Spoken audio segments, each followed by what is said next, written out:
All right, Devin, appreciate you coming on. No Um, doubt, man. I know we didn't talk much, obviously, through the DMs, but I shot you a message and you got back to me quickly. So I appreciate that. We had Will Blackman on recently, and quick background to me: I played at Notre Dame, had a very short stint with the Raiders, and so wanted to get into podcasting and using the network that I have to share the stories of individuals who, might have made it to the league, but might not have made it to the league, but also shine a light on people, people's career and, diving more into it and wanting to be able to take an athlete and take their fan or the community and being able to create a platform to connect those two. So that's what we do at Varsity House. And I appreciate you coming on. I'm excited for this one. I told some people, I was like, I got Devin McCourty coming on.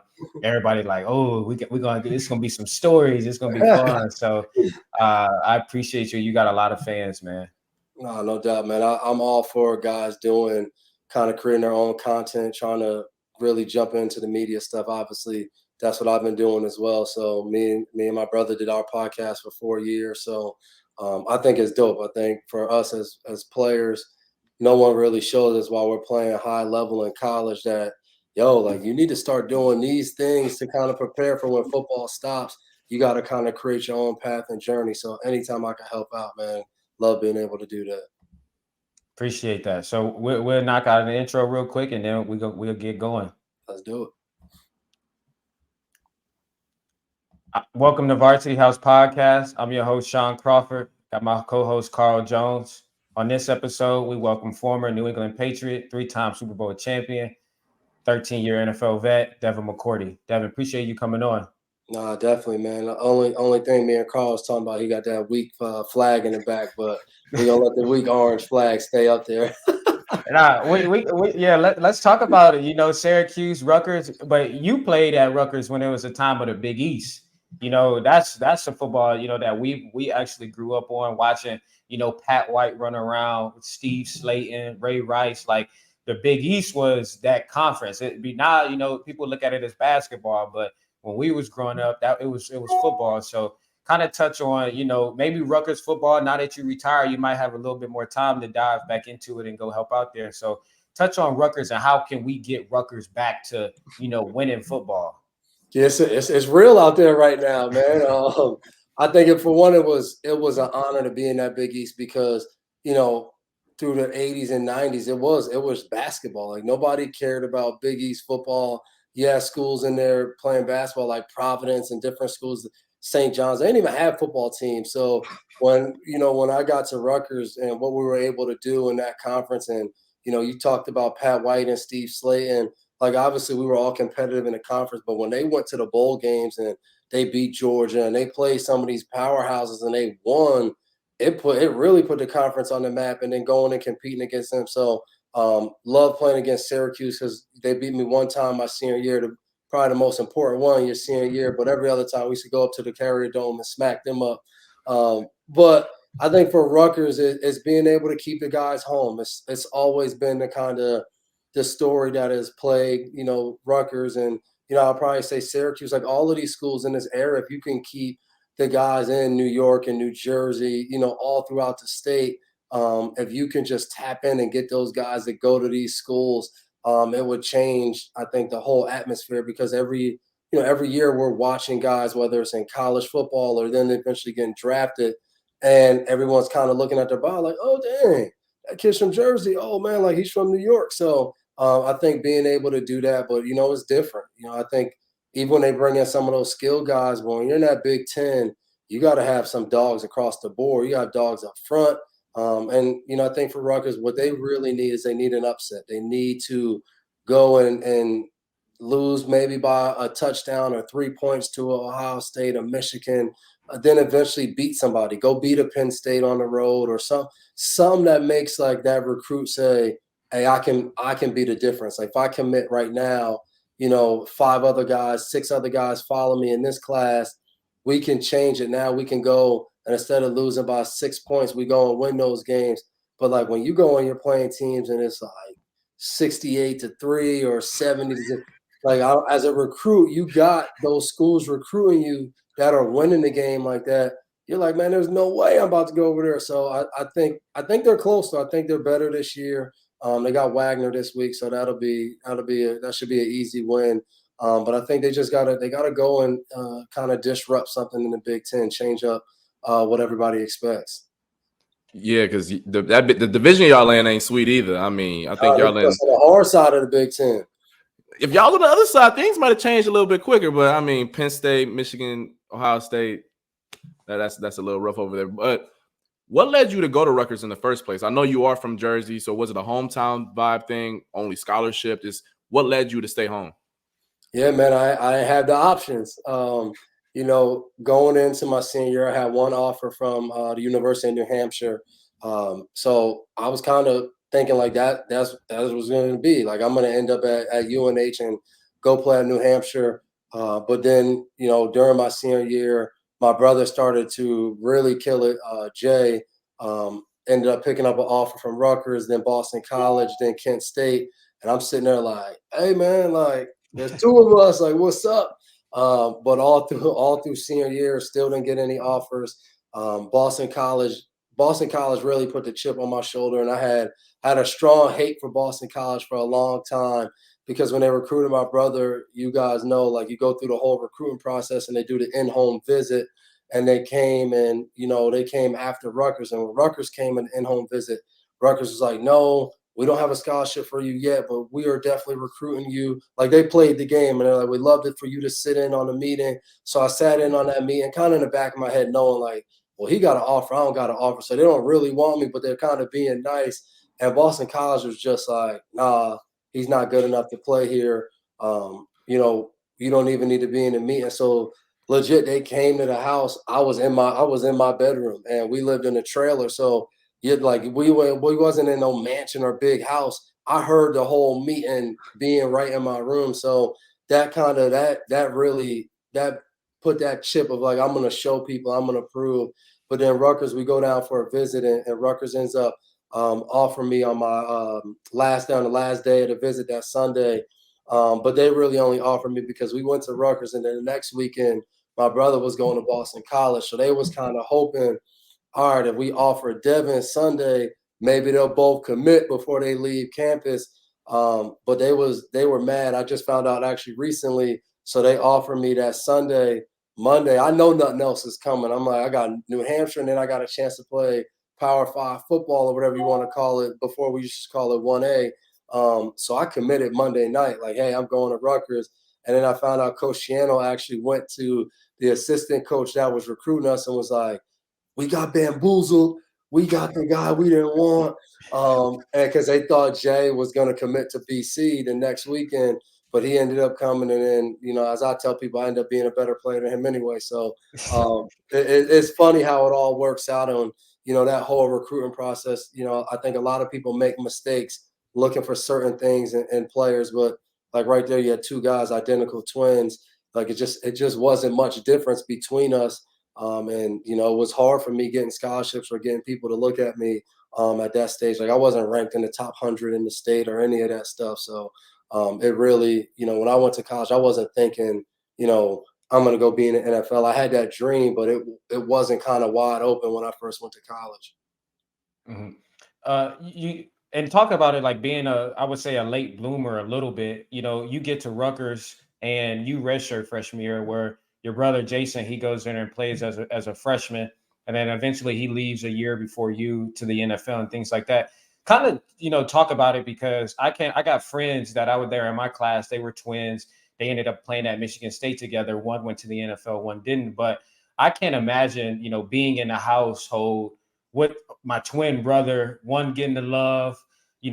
I'm not, but I feel that I'm, just as equally as talent.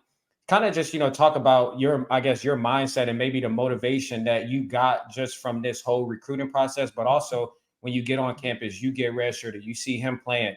Talk about just the motivation that you had when you got on campus and that maybe, helped you throughout your career. Yeah, man, I think the best thing about it is our relationship. Like me and my brother, super close. Like we never let any of the things, like whether it was scholarships or people always comparing us all throughout our sports journey of who's better, who does this better, who can do this or that. who's starting, who's not starting yet. Like, we never cared about that. We always motivated each other and pushed each other. So for me, I think you commit to a school and it's kind of like, all right, let's celebrate. It's that, that celebration phase. And then the reality hits when you get on campus. And for me, like, I felt it right away. We got in that defensive back room and my brother, they had him at corner. When I first got there, they had me playing safety. He came in without, any snaps, anything. He was the third string corner. He was the third string, either left or right corner. And this is just on how they did the recruiting. Like, I come in, I'm in the back row. It's me and like 2 or 3 other walk-ons that I'm like the 6th or 7th string safety, because the way they seated us in our DB room was by depth chart. So it was first team, second team, third team, fourth team, fifth team, and then that last row was just like everybody else. So however the coach decided to put you in. So that was the realization of when I got there. I was like, all right, I'm here, but like, they don't think I belong here. That's why I'm in the back with, a group of guys that they don't see ever playing here. And then the jerseys come and you get your number, and my brother gets 25, another dude in our class, I think he might have got 18. One dude got 17. One dude got 36. That's what he wanted.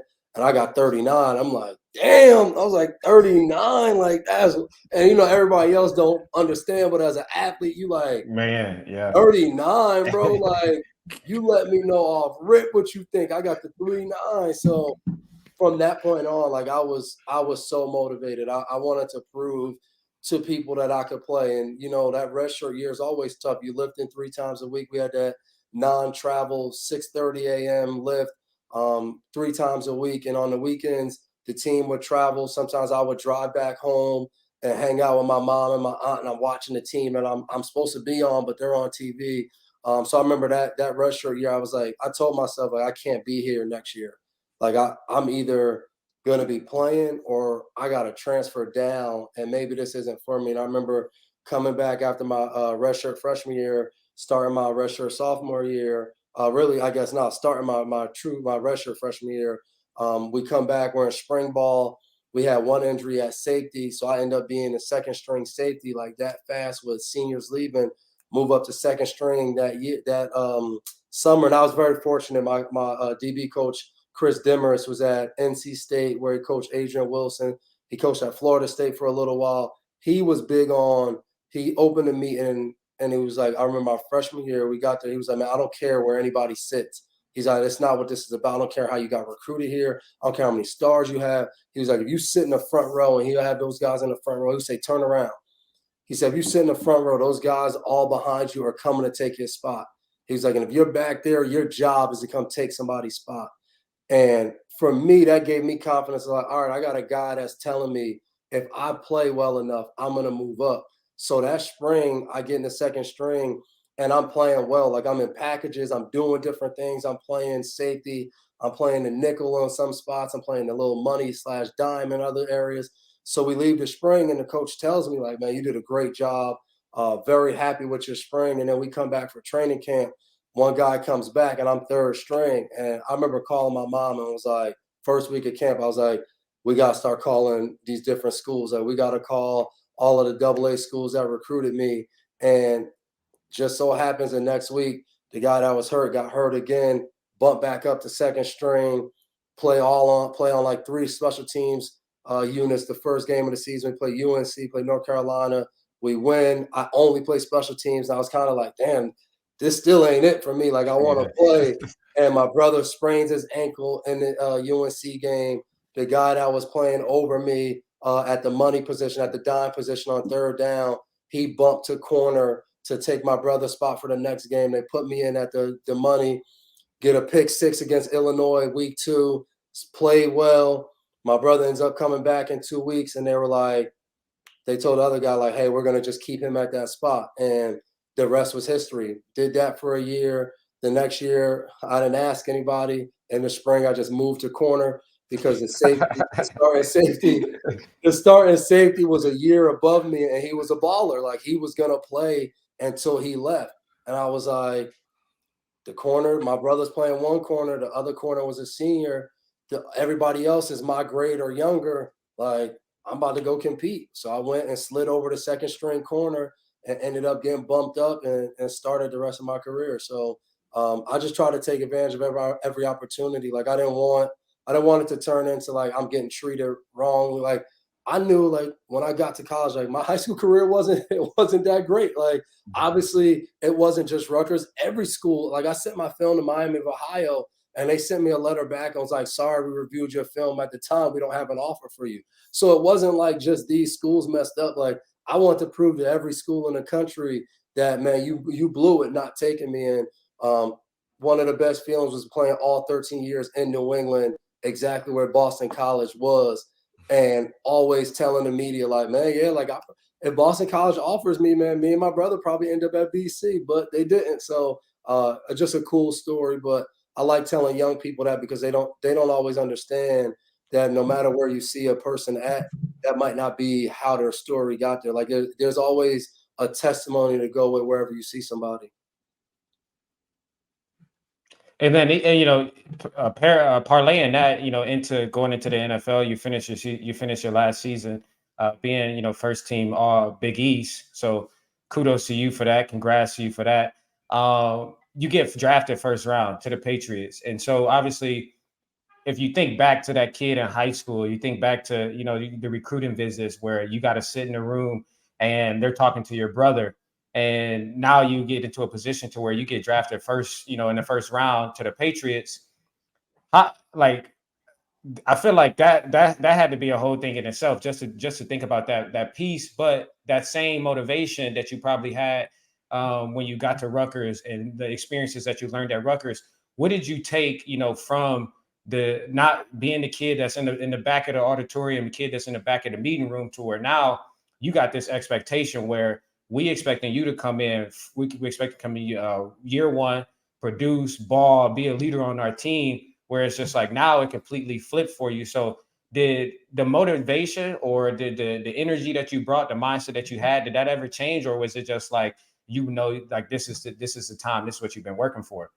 Yeah, man. Both of y'all know, like as athletes, you're always fighting that feeling of fear, right? The unknown.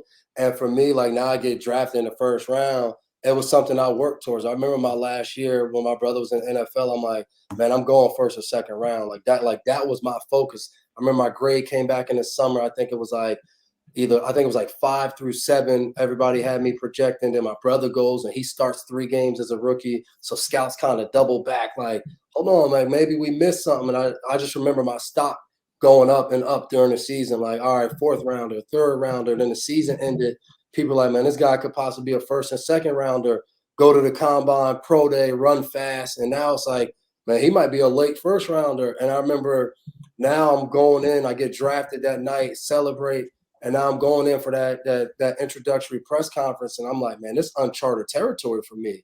Like I'm now like the kind of big fish that's coming in, and I think the way God works and how you get humbled quickly, you go do that press conference, and the one of the first questions I got were like, are you aware that this area is very like disappointed? It feels like the team drafted a special teams player in the first round, and I was like, oh, I was like, oh. No. Like you kind of scramble fast of like, nah, like I'm confident I'm gonna come in. But I remember walking off that and being like, bro, you're a fool. Like you're an idiot. You thought things was gonna change. You thought like everything was gonna be smooth now.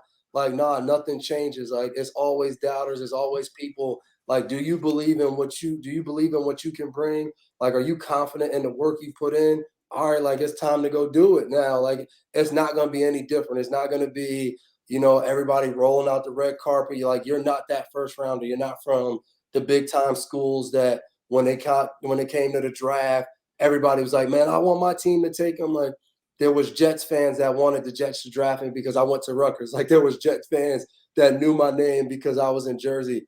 Other than that, and maybe some Giants fans. Other than that, across the board, everybody's like, man, we took a corner from Rutgers. Like he wasn't on the Thorpe finalist list and all of those things. So it was a reminder for me and humbled me going into my rookie year of you might think like your position in draft might change. And most importantly, that money that you had coming in, that changed because now you're a first rounder.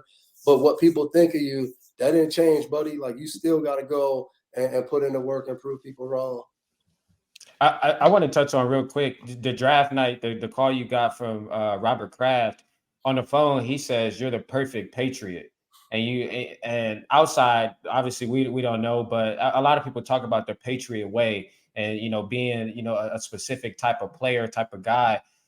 When he said that on the phone, did you understand what that meant, or did you like? So touch on that, and what did you think of that when he said that?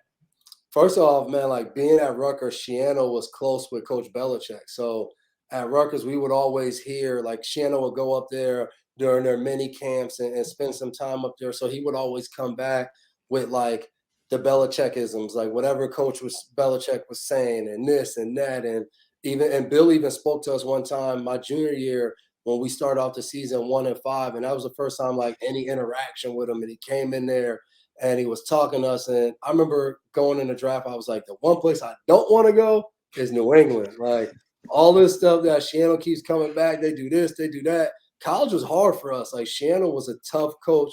And I was like, man, I don't want anything to do with that when I go to the NFL. Like I just don't. I'm talking to my brother, he's in Tennessee with Jeff Fisher. He's like, bro, we don't wear pants in practice. Like we barely put on full pads. I'm like, damn, now that's the NFL. And get drafted there.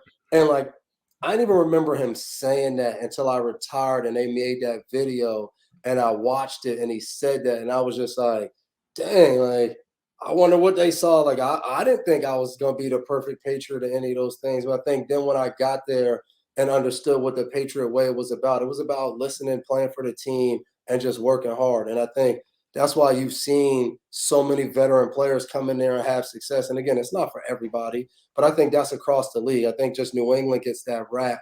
But I think across the league, every team's not for every player. Like that just is what it is.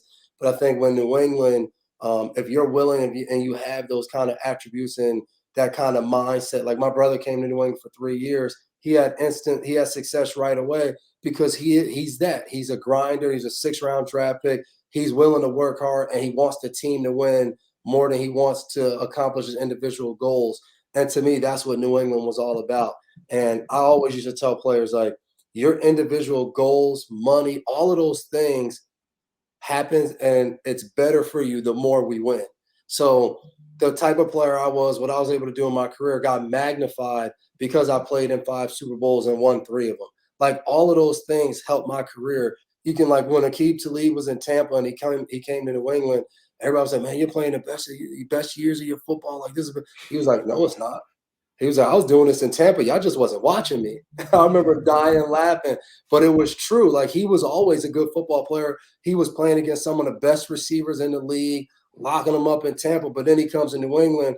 You got a Thursday night game. You got 3 Monday night games. 2 Monday night games. You got 2 Sunday night football games. You got 3, 4:30 games. Like you're playing in those primetime spots. So now everybody's watching you and you're winning. So, I mean, it changed my career. My career wouldn't have been what it was if I didn't play those years in New England.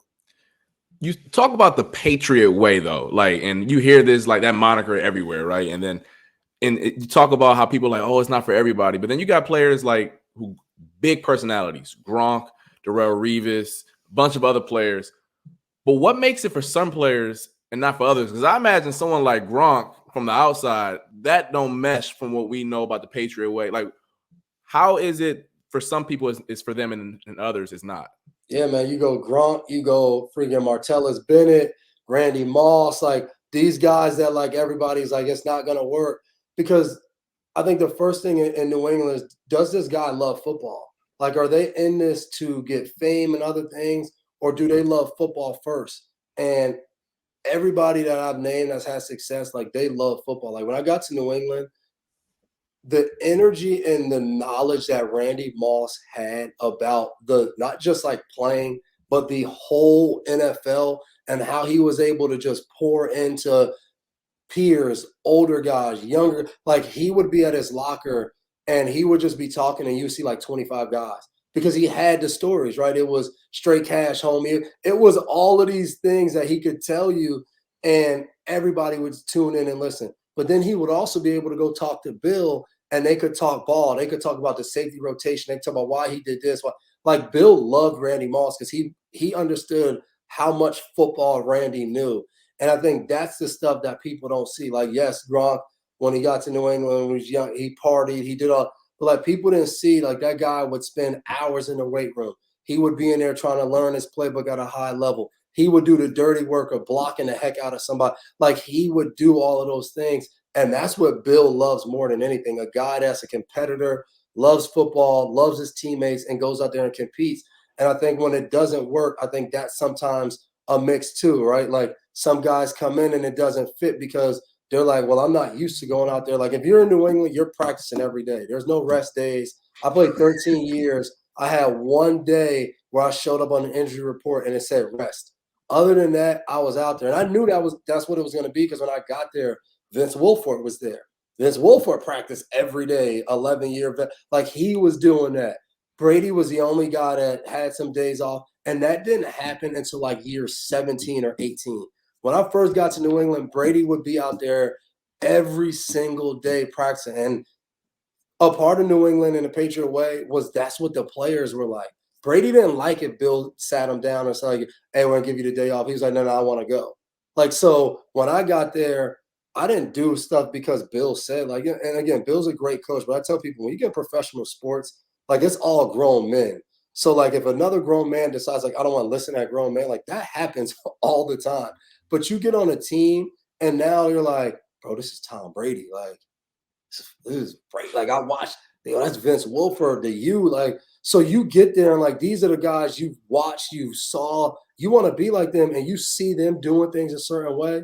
You're like, okay, if I want to be great, if I want to be at that level, this is what I have to do. So I always tell people the players always set the Patriot way and what that looks like. When I first got to New England, is not what it is now. It's not what it looks like because there's different players. There's a different generation now. I got there 13 years ago. It was totally different. It was Kevin Falk. It was Matt Light. It was guys like that kind of running things and doing things. And I think as generations go, and I was talking to Edelman about that, like every 10 years, to me, the players look totally different than when it was. And you get in that sweet spot of, I think I had a blend of what some of those guys were before me and then some of the guys after me. It's a little bit of a blend, but even now, like being in that locker room the last like year or two, I'm like, man, I don't fit in anymore. Like it just changes because of what guys are into, what they've done their whole careers. And, Pop Warner up to high school, then college, they get to the pros, they're like, man, I still want to do that. I had success. But I'm like, man, when you was in high school, I was in the pros. I was already doing it. So that stuff you talk about, we didn't do that. And they're like, that's because you're just old. And you start to realize, like, yes, it's time for a new journey. Like I'm phased up out of here. I feel like even in my lifetime, you talk about the veterans coming in, elite players coming in, and so but you got to start your career there, and you finish your career there, which I think is obviously very rare, spending that much time there. But hearing you talk about the Patriot way and buying in and being one of the leaders, and we're gonna touch on your rookie season, shortly because the rookie season you had was crazy, but. I want to touch on just, how much of that now being removed from it and looking back, knowing that you were able to spend your entire career there and, having the guys that can, plug and play type of thing. What does that mean to you being able to be one of those guys that stuck it out with Bill, stuck it out with the Patriots organization? Man, it was a privilege. I think obviously the organization and the people in there, but just the fan base. I think when you're able to play as long as I did, 13-year career all in one place and able to win championships and do different things like that, the energy when I'm back there is just different. Like when people come up to me, I have people come up to me that are in like their mid-20s and they're like, man, I watched you my whole childhood. Like when I first heard that, I was like, damn, I'm old now. But like it's also a cool feeling of, that young kid that was maybe 10 or 11 years old and it started to click to them of how much they liked football and the New England Patriots.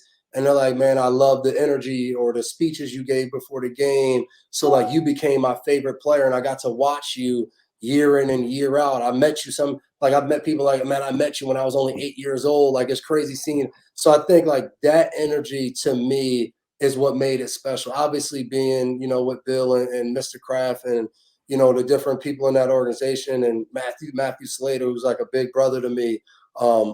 Obviously my time there is the reason I continue to want to be there. So that has to do first and foremost with just the people in the organization. you stay somewhere because you love the people, you love the energy that everybody brings. But I think what made it special is the relationship and the bonds that I have with different communities there, the fan base, what I was able to do off the field. You can't do that if you're in a new city, every 2 or 3 years. And like that's harder to have those roots. But I consider the whole New England, Boston area, I consider that a second home for me. And I travel back there quite often, especially during the season. I'm on a weekly radio show out there because I grew up there. Straight out of college, I spent the next 13 years of my life there. Like my kids went to school there. Me and my wife spent most of our time there in the early part of our marriage. So it really is a home base for me. We talk about special, and Croft just alluded to it. We got to get into it. Your rookie season, just listen to these stats for the people at home. 82 tackles, 17 PBUs, 7 picks, 2 forced fumbles, and a sack. Bro, like that's a career for a lot of cats. For a guy that was a special teams player. Right. And you talk about, so a special teams player doing that rookie year out of Rutgers. What was that year like? I mean, the accolades, I believe, were Pro Bowl and All Pro. Was everything like a whirlwind for you? Just like did things come easy? Just what was that year like for you in general? Yeah, man. I think coming from Rutgers, like I never thought of it. You know what I mean? I enjoyed it because the early part of the season, we start off week 1, we play Cincinnati. We had Chad and T.O. was the receivers on that team. So I remember Chad is tweeting me during the week. Me and Darius Butler was his 2 starting corners. So for one, I had so much pride because I'm like, the guy at right corner is Darius Butler, who I played against when he was at UConn. We battled Big East at UConn, and I'm like, yo, for the New England Patriots, we got 2 Big East corners out here starting. So like that week 1 matchup was crazy to me. Like first play of the game, they throw a fade route to T.O., and I just get like 3 fingertips on it to break it up as he's trying to dunk on my head and catch it. And I'm like, oh, we in the big leagues now. Like week 1, Terrell Owens, like it's T.O. Like I've watched this dude my whole life. Then week 2 go and the Jets put it on us. I get beat for, I think it was, I don't know if it was 1 or 2, but I get beat for a touchdown in the red area, and I'm like, oh damn, like this, like it's that up and down, I think of your rookie year, and then I kind of slowly started putting things together. Like we played Miami on a Monday night game right before the bye week in week 4. Had a couple big plays in that game. We have a big game. Then I think like week 6 or 7, we're playing the Chargers, and I get my first interception on Phillip Rivers, who I always like Phillip Rivers. You'll watch him, the trash talking, and I actually did a pre-draft visit to the Chargers, and I'm walking out, and he's walking in the facility, stops, introduces himself, and has a conversation with me, like, how's the process been? And so right from there, I was like, yo, Phillip Rivers, my guy. Like, he didn't have to do that. Like, he's Phillip Rivers. So, and then that was my first interception. So after that, it kind of just was like, hey, I remember we used to have like a pool, and it was like, whoever gets turnovers, we would all put money in. And if you get the turnover, you could get the money from it. But if you don't, like, you're going to lose a lot of money because we were all creating turnovers.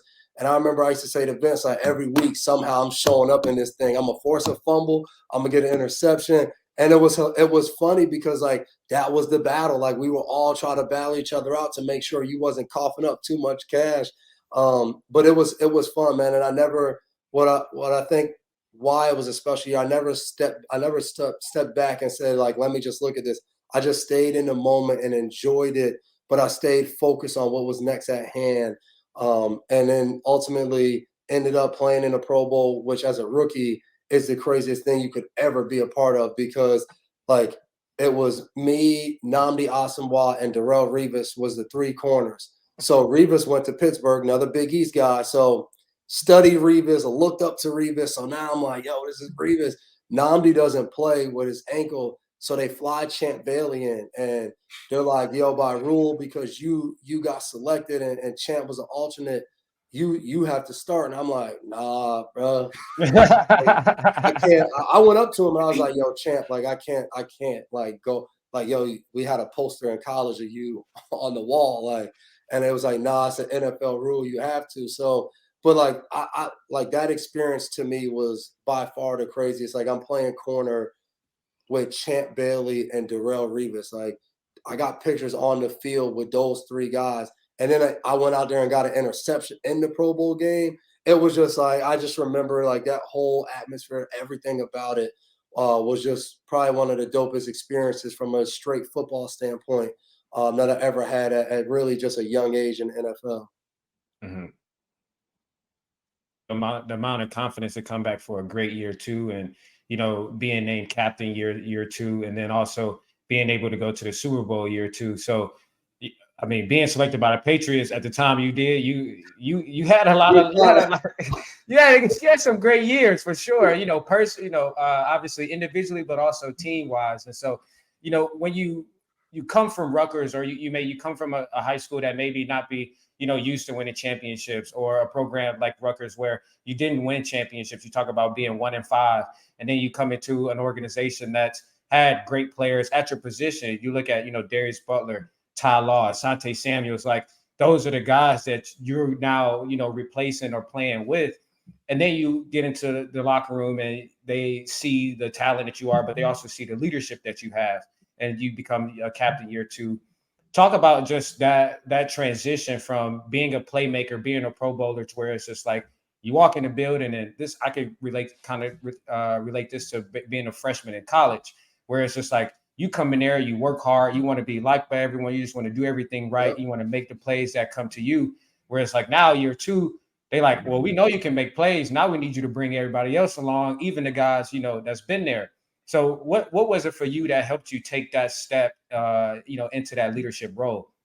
Yeah, man, like year two taught me a lot. I think I had a lot of lessons in year two that carried throughout my whole career because come off that rookie year, like everybody was coining me, like this is the next great corner they've had since Ty and Zon and Asante.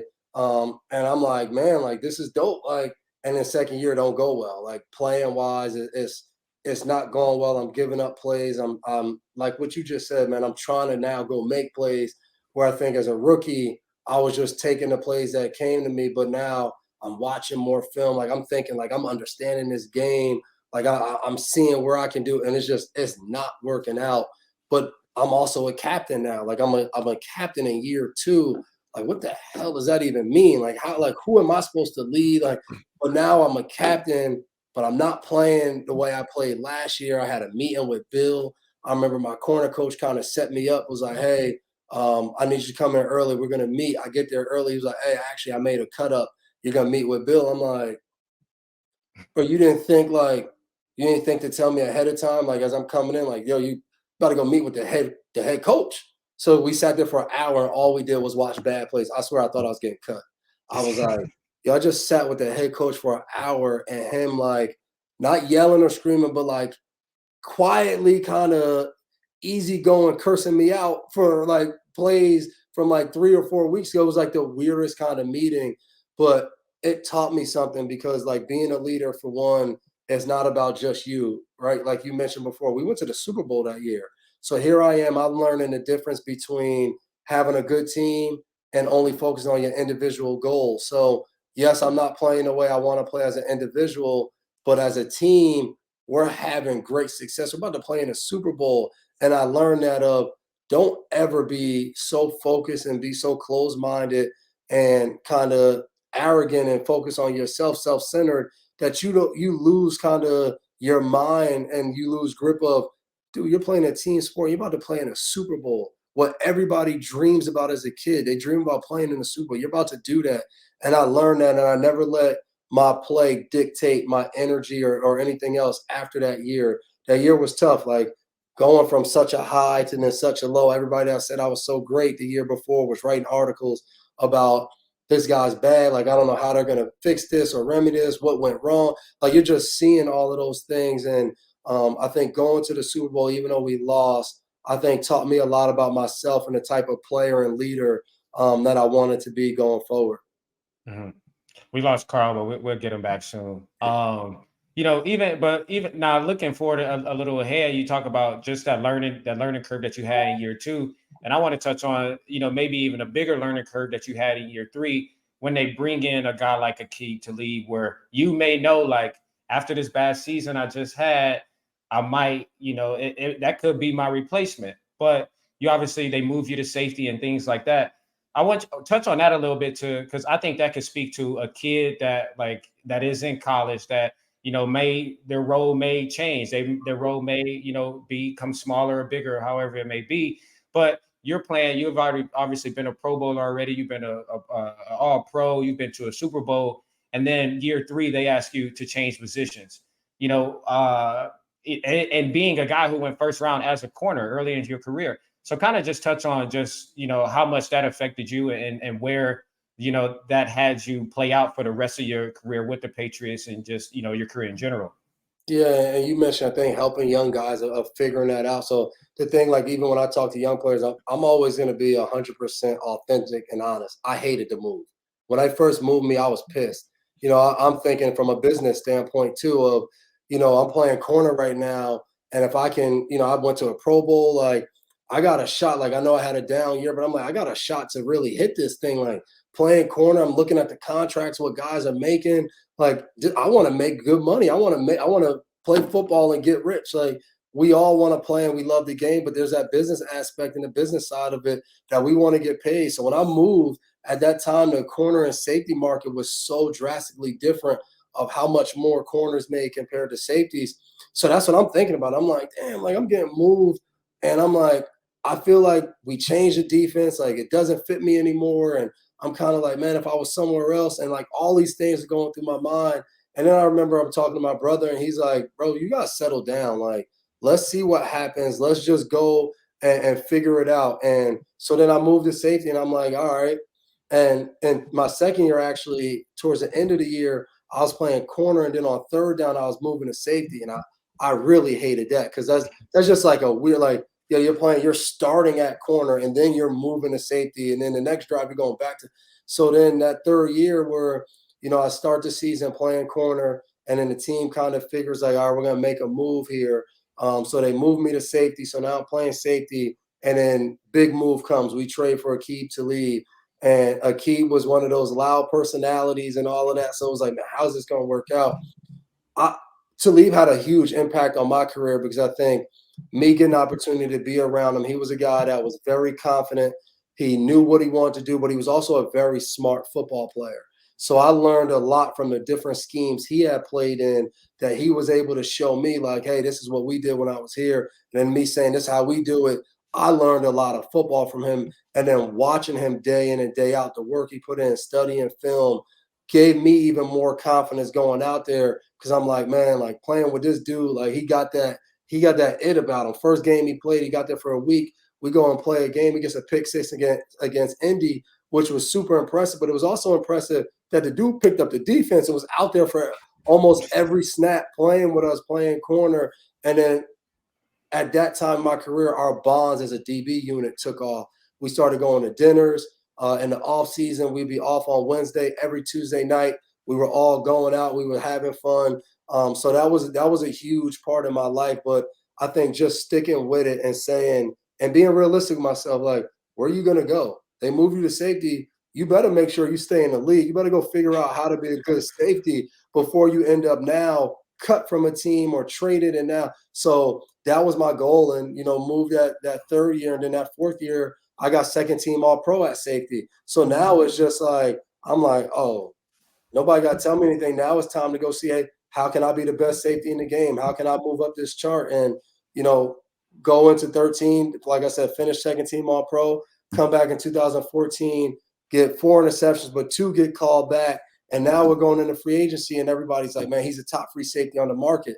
And I'm like, dang, 2 years ago, I'm pissed about moving to safety. And now Earl Thomas just signed a 4-year, $10 million deal. He just boosted the safety market way up. And now I'm looking and I'm like, all right, it's time to see where I fit in and all this. And it's crazy how fast that time can go and how you just got to. And I think for me at that point in my career, I learned to trust myself. My confidence got up. And so it was crazy because I signed back to New England with the second highest paid contract for a safety, most guaranteed ever at a safety position. And they're like, hey, we want you to move back to corner for week 1. they're like, yeah, we're playing Pitt, and obviously they got AB. But if Martavius Bryant if he doesn't get suspended from a speed standpoint, we want you to go out there and play corner. And I'm like, I just signed a safety deal. Like, we knew Pittsburgh was like at some why is this now? Why am I hearing about this in training camp now? Like, so I remember we went to West Virginia and we're practicing against the Saints, and I'm just pissed the whole week. Like, I'm out there playing. You talk about playing free and loose as a corner. They got me. I'm quick jamming. I'm like not caring if a guy gets over the top. I'm just like, because I don't want to be here. And I remember doing the media after the game. We're in a cover 3. Brandon Cooks runs a post, and they're kind of running the post, kind of a scissors concept. They're running the post, and another guy comes out on the 7 route on the corner, and I'm like, man, I'm about to jump the corner. I just dropped the post. And really, I'm supposed to have my deep middle, but he was a little short, my guy, Durant. I left him out to dry a little bit. But I go to jump it, and I'm like, whatever. And then they go for 2. I break up the pass in the back of the end zone. Everybody coming to dap me up. I'm like, yeah. Like, and I was a little pissed at myself, but it was also like, man, like, football's a business. I remember after that game getting interviewed, and they were like, hey, so you're playing corner now. Like, we know you started your career there, but the last few years you've been at safety. Like, what brought on that switch? Like, how are you feeling about it? And I was like, what you mean what brought on the switch? I told the reporters, I'm just like, y'all, I got a boss. I'm an employee. So they came and told me I have to play safety. I don't want to play corner. I don't want to play corner, but if they tell me I got to play corner, I'm playing corner. And I remember, like, people wrote articles like, is there a problem in New England? All of these things. And I remember just like the frustration, and like I had a conversation with our defensive coordinator, Matt Patricia, at the time. Like, I wanted it to be known, like, I didn't want to do that. And I thought that was an important part of my career, because you learn in the NFL, like, you have to be your own advocate. If not, whatever people tell you to do, and you just do it, that will continue to be. And that was one of the first times to me that I had spoken up and said, like, nah, this isn't okay. And I think if Martavius Bryant plays, they still would have put me at corner, but it probably would have got ugly. Like, I remember looking at our corner coach and was like, what do you want me to do at corner? Like, I haven't played corner in 2 years, and you're telling me, like, Martavius Bryant is like a 1B, because at that time Martavius Bryant was killing. Yeah, and I'm like, you're gonna take me and give me a week and a half and be like, yeah, you're good enough to play corner. I'm like, this doesn't even make sense. And what I was really angry about was, if I go out there and play bad, it wouldn't have been about the coaching decision. It would have been about the player, me, going out there and stinking it up. And I started to realize that, like, if you allow that, then you get all of the backlash. You get this guy's not good, this guy. So then, again, if the team sticks by you, it's not a big deal. But if the team decides to cut you loose, that's now the book on you. The guy's not good enough. They don't know if he should be a corner or a safety. Now you're going into your next gig of, hey, like, we know we've watched what you do, but we don't think you can do that anymore. We're going to slide this contract across the table minus, three quarters of what you were making. Now we're going to slide that and then you go play well, but it doesn't matter because now you're on that deal. So being a part of the PA and all that stuff, I learned a lot that helped me kind of understand my career from a business standpoint. I mean, when you pull out the quick jam as a corner, that's how you know that you fed up. That's because all the rules go out the window. Coaches look at too. This was against Brandon Cooks. He out there flying. And I'm like, man, F it. It is what it is. I'm already knowing. Coaches don't like that quick jam either. They like, oh, here he go doing his own thing again. But you had a lot of success, obviously, in New England, especially at your DB position, and playing in a lot of Super Bowls. I mean, a lot. You spoke on it earlier just about how everyone who kind of was along that Patriot dynasty for that 20-year period is doing great things now, and they're set up for success after their career. But you played in some of the more memorable Super Bowls, at least from my childhood. I know the Seattle one, not going to lie to you, I was a big LOB fan, so that one kind of hurt. That really, really hurt, not going to lie. But then also when I got to college, the 28-3 game, and then also the Los Angeles game. Just for you in particular, which one sticks out the most to you? It's easy. It's the Rams game because of my brother. Like, we're twins that grew up playing football together. Pop Warner days, we go outside, go over our plays together, play catch, throwing deep passes, practice catching the ball. And now like we're out there and like we're in warm-ups and stuff, and we in the Super Bowl about to play a game together, and then confetti's falling, like we're hugging, like our whole family's down there. My mom's doing angels in the confetti. We got the kids, we holding our kids on the NFL Network set after the game. Like that by far was the best one. But other than that, it was a Seattle, man. I think that was the first one I won. I think, like you just spoke about, LOB, the Legion of Boom, everything they got. Their secondary was Maxwell, Sherm, Earl, Cam. Like those dudes were dudes. Jeremy Lane, like they were dudes. And I think in that at that time we had me, Brandon Browner, Revis, Pat Chung, Deron Harmon, Logan Ryan. Like we had Kyle Aronson. We was like, yo, like we not getting the credit. And then as a defense, we had Jamie Collins, Dante Hightower, Vince Wilfork, Chandler Jones, Nick. Like we had guys, and we're like, yo, our defense can go too. So we kind of felt that like going into the game of like, man, we about to prove. Like I still remember we're in that media room after the game, and Browner comes in there. He's like, who they gonna say the best secondary in the NFL now? What they like yelling and screaming, because that's what competing is, right? This one team has all of the hype and deserving hype because of what they've done. But like you're nuts, you're crazy, you're insane. You're like, yo, they're getting too much. We want credit. And like that's what you build up to go play a game. And that's what it felt like playing against Seattle in that game. And I still say like that team, that Seattle team was by far one of the best teams in my era. And it's crazy looking back that you're like, yo, that team only won one Super Bowl together. Like what they had on that team, like Doug Baldwin was a dude, like his releases, route running, Michael Bennett and Cliff Averill up front, like that team they were stacked across the board. Marshawn Lynch, Bobby. So like when I look back and I'm like, man, we knocked off that team and stopped them from going back to back. And they were probably one of the better teams that I had the opportunity to play against. Now, one more thing before my bad, Crow. I got one more thing because the LOB definitely had a huge impact on my childhood. But I got to talk about 28-3 real quick because I'll never forget this. I'm sure Croft was in college too at the time. We had workouts the next day. And we, you want to watch the Super Bowl, but like you were trying to, the 6 a.m. list, all that good type of stuff. When y'all went down 28-3, I'm not going to lie. I was rooting for y'all because I'm betting my teammates, and I was hurt. I was really, really hurt. I'm like, damn, I really lost money, and, the Brady factor, all that good type of stuff. I was hurt. What was the mindset that y'all was having? I mean, 28-3, I don't care what level of football or sport. That's a huge, huge hill to climb over. What was that like, that entire scenario? Man, it wasn't even about coming back. I think for us, when you play in the NFL, like no team's the same the next year.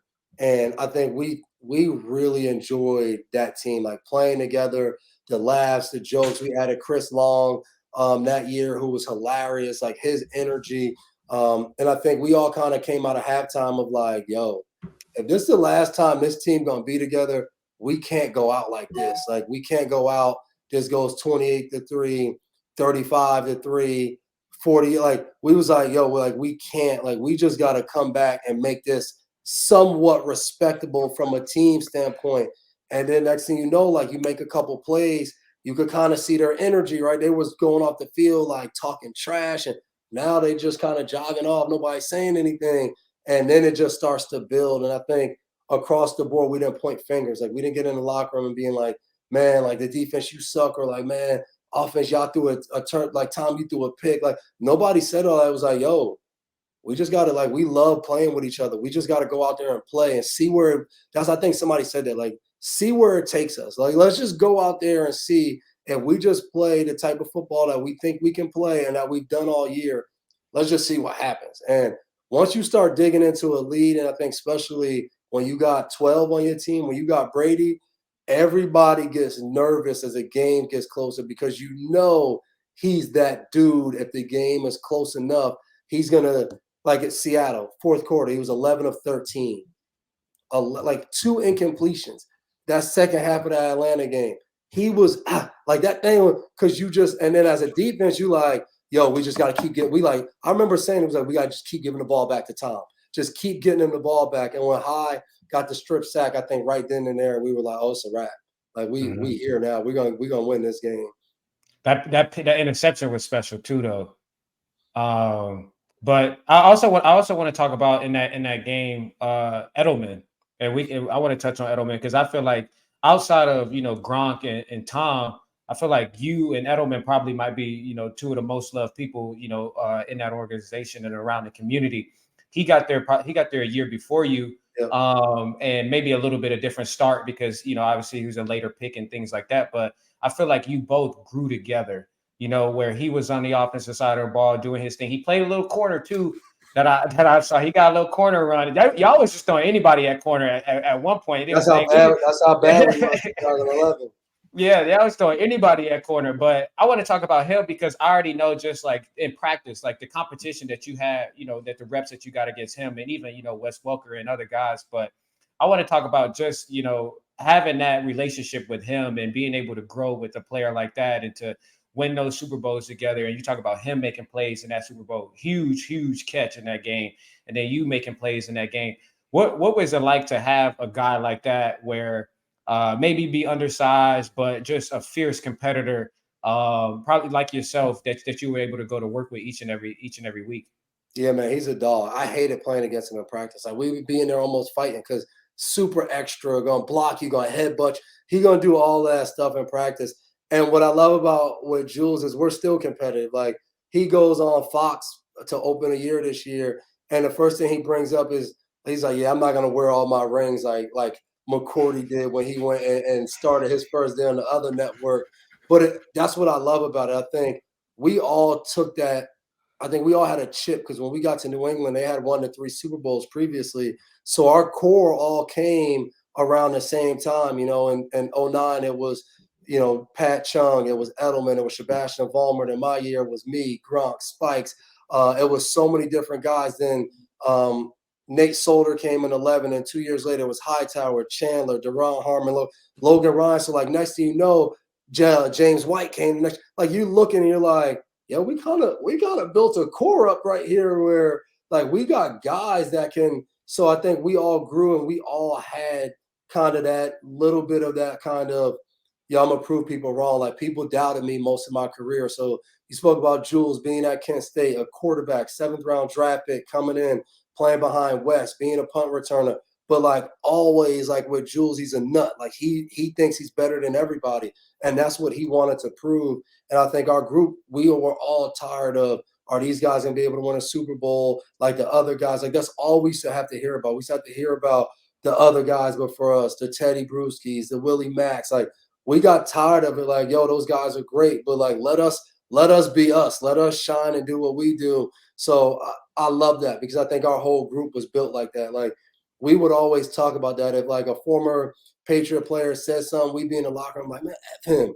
Yeah, like we gonna, and I love that energy because we all had it, and Jules kind of spearheaded that. Like never a captain, but I always tell people he's one of the best leaders I got to be around because his leadership was all about toughness. Like you weren't gonna play with a tougher player than Jules. He was gonna play with freaking torn cartilage in his ribs and getting injections every week. Like he was gonna go out there and give it all he had.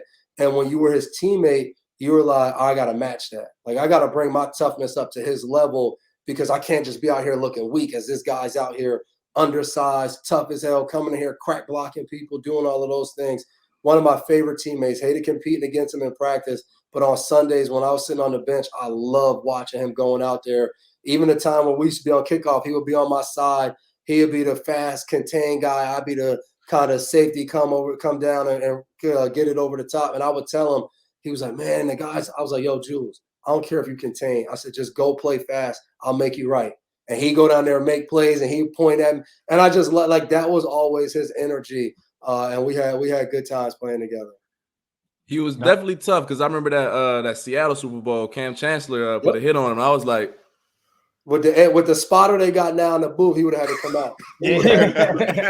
No doubt about it. I know we got to jump soon, but before we got to jump, we got to talk about 12. We got to talk about the impact that Tom had on your career, obviously the city and just the league in general. You come in as a first round pick, and like you talk about guys like Wes, Deion Branch, Tom on the other side of like just workers. They don't look like Randy. They don't look like the these physical specimens and things like that. but you come in and you come into a group that works hard and is led by 12, obviously. And you were fortunate enough to play with him for, a number of years, but also play against him. So kind of just, talk about that relationship that you have with him, and then just some of the battles that you had in practice, but also ultimately at the end when you got to play against him when he was with Tampa.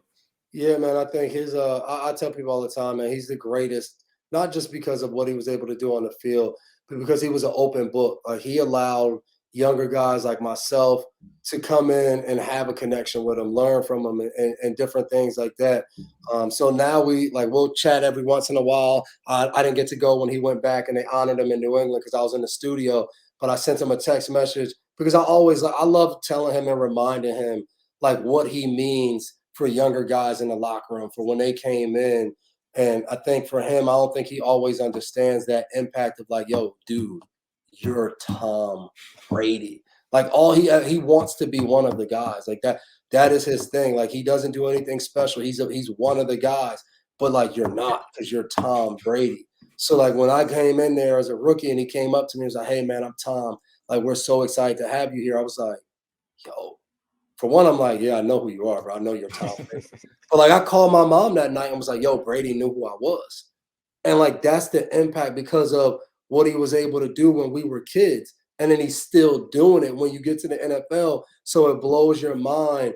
But the competitive nature he had, day in and day out, yelling, screaming, cursing the defense out. Like we would have battles in practice going after each other. That's why I laughed when I think it was LaShawn McCoy. I think Shady said, yeah, when Trayvon Diggs yelled at Dak in practice, he was like, that shows they don't respect him. I'm like, bro, I remember Jamie calling Tom a B in practice. Like we all like we were going at it. Like that's how it was. And I remember it was almost like every year we get towards the end of training camp and Tom would have to bring the team up and be like, hey, now we're still a team and we're getting close where we're about to go play against another team or we get joint practices. And he'd be like, now it's time to build and bond as a team.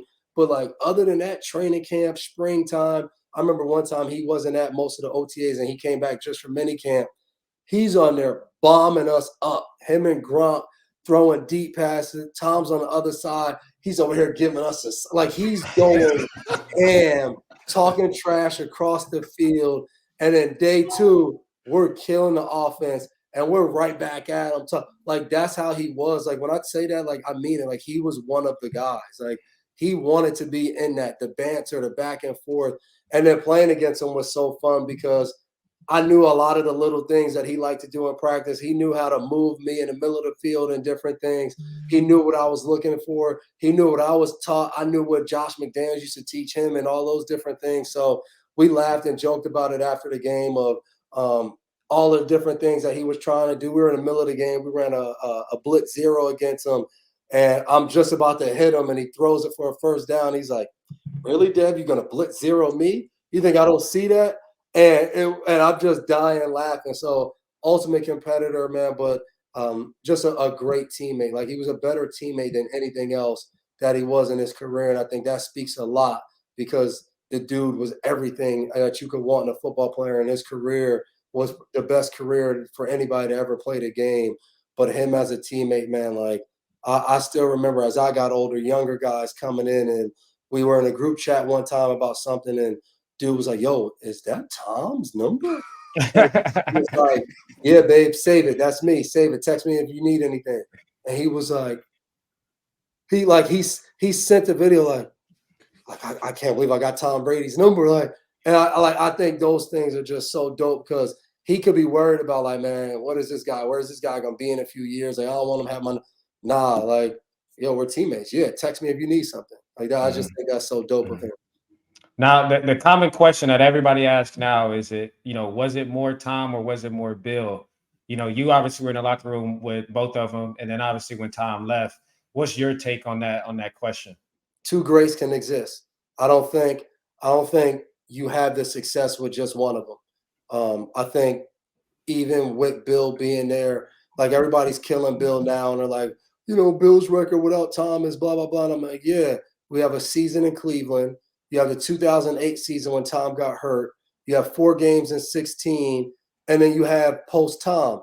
Like every other great quarterback, usually something happens. Like Aaron Rodgers takes over for Brett Favre. They run Brett Favre out of town because they go and they get Aaron Rodgers. Peyton Manning gets hurt that one year. The Colts win 2 games. They get the first pick in the draft. They draft Andrew Luck. Like, you look at a lot of these greats, even like some of these other teams, when these greats retire, they go and they're bad for a while until they find that next guy. Whereas, you look at Buffalo, Jim Kelly, as great as Jim Kelly was, like, how long ago was that? Like, Josh Allen just got there in 2018. And I think we don't give credit for Bill's greatness is you lose Tom and then you win 7 games the next year, 10 games the year after that, and 8 games. Like, no, Bill, just suck for 1 year. Then you'll get the first or second pick in the draft, and then you'll be able to build because you'll get the first or second pick in the first round, but then you get the first or second pick in the second round. Like, your draft now changes. Then you get the first pick. Maybe you trade it back and you get 3 or 4 more picks. Now your team, but like the Patriots haven't had that. They've had to still build their team on like their quarterback right now. Like Mac Jones is a 15th pick. Like, I think Mac is a good player, but most of the time, if you get a quarterback late, no one's expecting that team or that guy to be like the guy. You look at Justin Herbert, you look at Tua, those guys are all top 10 picks. Like, those are usually like, all right, this quarterback is going to be like Mac was a 15th pick and everybody bashes. I'm like, Mac's outplaying where he was drafted. Like, that team is outplaying what they really have there. And they've done that for the last few years. But I think the combination of those 2 guys are 6 championships. Nobody else has ever done that.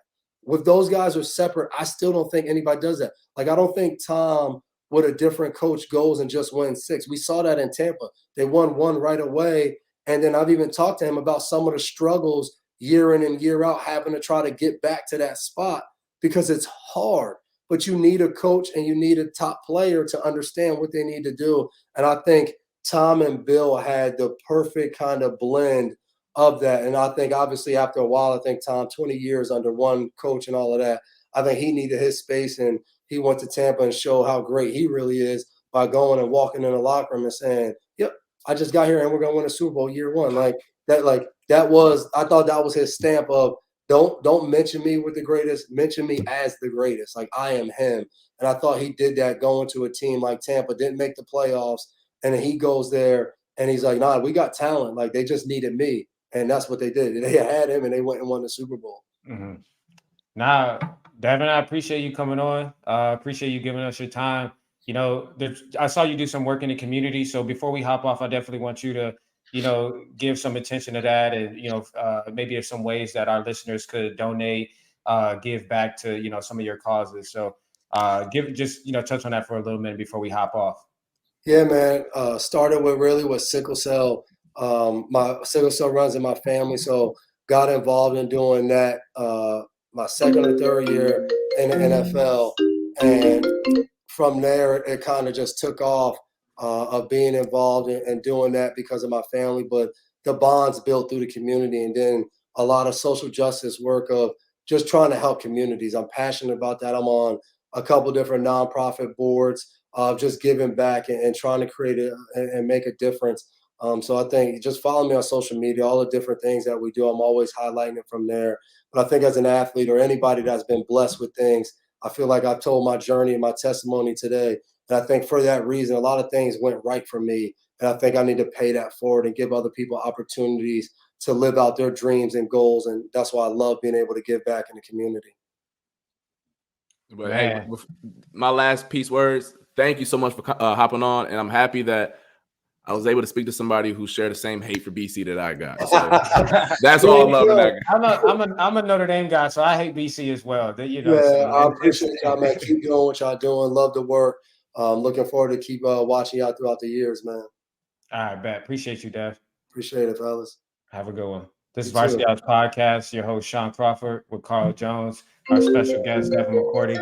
Devin got to go quick. Somebody give him a call. So we appreciate your time. Check us out. Follow us on Varsity House Podcast on all of our channels. Subscribe, like, and we'll be back with more content. Have a good one.